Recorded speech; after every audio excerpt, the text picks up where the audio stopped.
So here's my take on the RPRA and all of the stuff I've seen on social media about the membership price increase and what have you in the last week. I asked for some numbers over a month ago. I asked the numbers of what's the current RPRA membership, what's the current printed, sold British Homing World circulation, and what's the current online circulation. I asked for it. I had a response that Julie, who I was speaking to on email, wasn't those numbers. She didn't have them. I said who would have them. I was asked why I wanted them. I said, well, I wanted to do an article or a video on it. I haven't heard anything. So kind of shooting in the dark with some of the numbers, but it is what it is. With regards to the membership fee, anybody looking at those accounts that were published a few weeks ago will see the RPRA is bleeding money. And from a business point of view, the natural thing to do is put up the membership fee. Personally, I've got no problem with the membership fee going up. The increase that they're putting up, it's essentially a bag of corn. If people have a problem with that, keep a few less pigeons and you're looking at a bag of corn increase. Personally, I believe the membership fee, if it made the difference, which we'll go on to talk about, and the structure actually works and the organisation works, there's no reason why it shouldn't be £50 a year. At the end of the day, £1 a week to support the RPRA, if things are done correctly, nobody should really be worrying about. And if they are, perhaps there can be, for certain elements and criteria of different people, some discounts or dispensation. So, in itself, the membership fee going up, it's needed. Anybody can look at the accounts and see that the natural thing to do is put the membership fee up. And yes, it's a big jump. It's a 100% jump. But the reality is it's a bag of corn.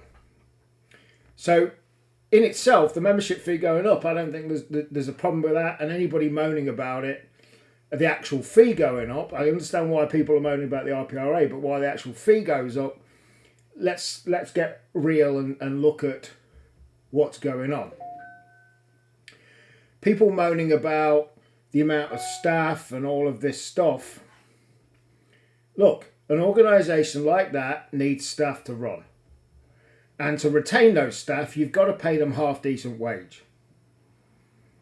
Despite whatever people think about the staff there, I'm sure they're all working to the best of their ability for, let's face it, not astronomical wages in the bigger picture of things.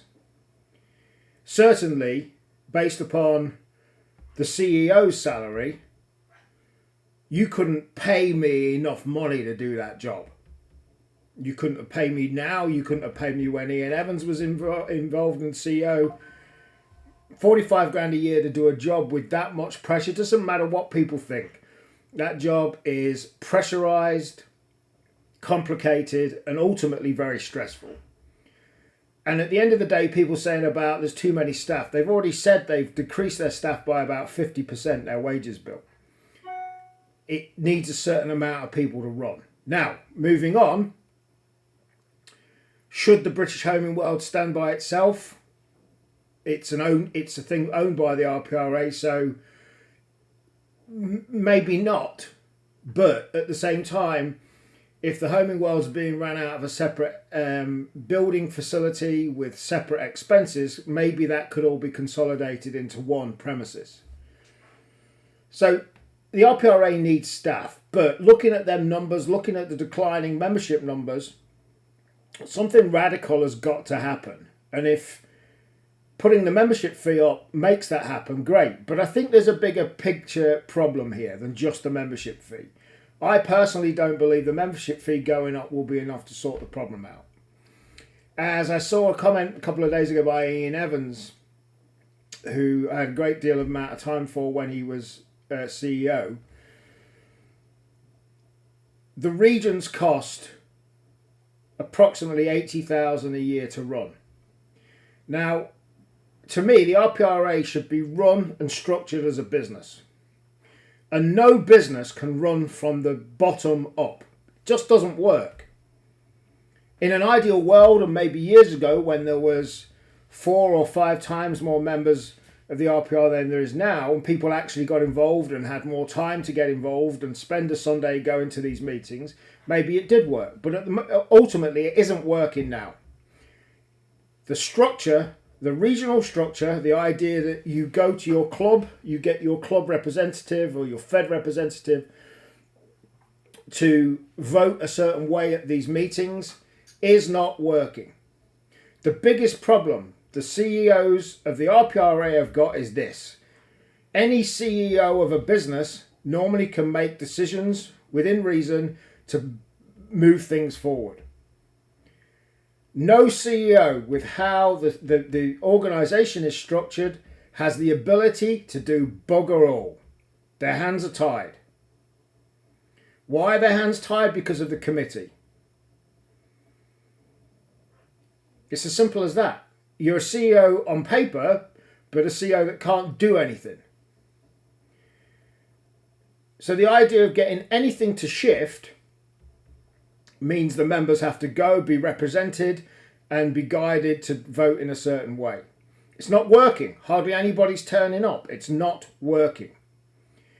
And the regions cost approximately £80,000 to £100,000 a year to run. Personally, I don't see there's any need for the regions. I know Chris Sutton thinks the regions are a good thing. I personally disagree. I think it could be centralised into one headquarters, RPRA ran, and you're never going to get the regions agreeing to disband the regions because it's turkeys voting for Christmas. Any organisation that works from the bottom down in today's modern society isn't going to work, and the RPRA needs to be run as a business, and at the moment it isn't being, because everything and anything, hence the reason the membership fee had to go up on a special rule, because the membership fees tried to be going up through the normal process and it's been rejected. It has to be run as a business. Moving on to the British homing world. The British homing world isn't what it used to be. I personally think the new look homing world is a great move in the right direction. But from a commercial point of view, if you were selling pigeons or had something to put out there 10 years ago, you had to put an advert in the homing world. That's not the case anymore. I know from personal experience working with a few people on sales and stuff. Somebody I worked with had a sale a few months ago. It was all done on social media. The results were great. No British homing world adverts needed. We are in a changing landscape. I note from the CEO's report that the online edition was being shared. I did that. I shared the online edition. And I think it's very narrow-minded to say because it was being shared, it's lost thousands of pounds of revenue. I don't believe it's that reason. I don't think sharing of the online edition caused thousands of pounds of people not to go and buy it online. Some of the people I shared it to had the paper copy and were customers of the paper copy and got the paper copy on a Friday. But they wanted the online edition because it came out on a Wednesday so they could see any sales or anything going on earlier. The British homing world, from a commercial point of view, does not offer bang for its buck. It's relatively high cost of advertising. This is why I wanted to know the circulation. You don't get the power of advertising like you used to. Social media's took over. My personal thoughts on the homing world, because of the demographic of people in the UK, yes, there has to be a printed edition. That printed edition should be paid for. But here's a radical idea. Make the online edition completely free to download. Not where anybody can just go and get it. Free to download, where name and email address is required to go and download it. One, you would build a massive database of people on an email system that you can email.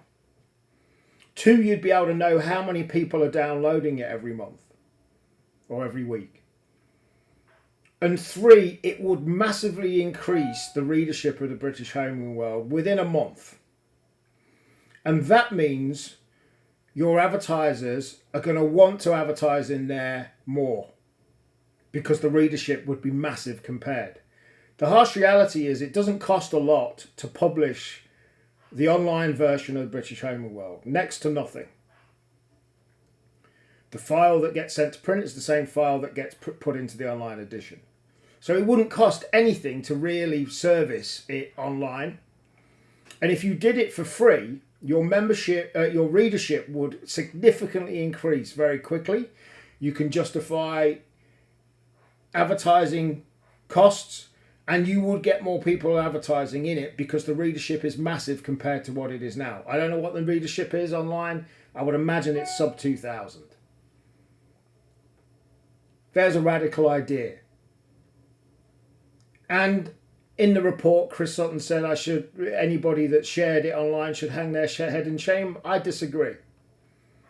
I think actually people reading the Homing World gets better results for advertisers, and you're going to keep advertising money coming in. And with my idea of making it free, I think you could see a massive turnaround. Because at the end of the day, the Homing World doesn't make much money off subscriptions. It's advertising based. And the advertising's going down. Anybody can see it in the thickness of the paper.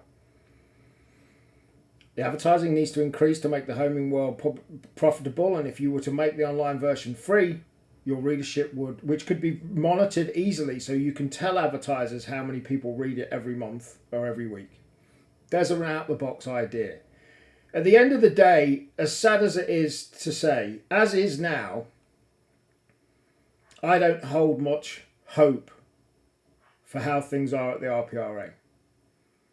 In a bigger picture, I don't hold that much hope for how things are within the sport in the UK generally. I think there's a lot wrong. Not just with the RPRA, I think there's a lot wrong with the sport, which saddens me greatly. But as the structure of the RPRA is now, nothing's going to change. Nothing's going to change. Put the price of the membership up, okay, like I've said, that's a fair enough thing to do. But radical changes have got to happen, and it being ran from the bottom up isn't going to work. That's my opinion. I'd like your opinions. I'd like your thoughts on it back. I am doing this video to, one, share my thoughts on some ideas that could help. Not that anybody will listen to them, but it's got to be run as a business. And it's got about 2 years as it currently is before it gets into serious issues. And nobody watching this wants to see the RPRA go away. Thanks for watching. Catch you soon.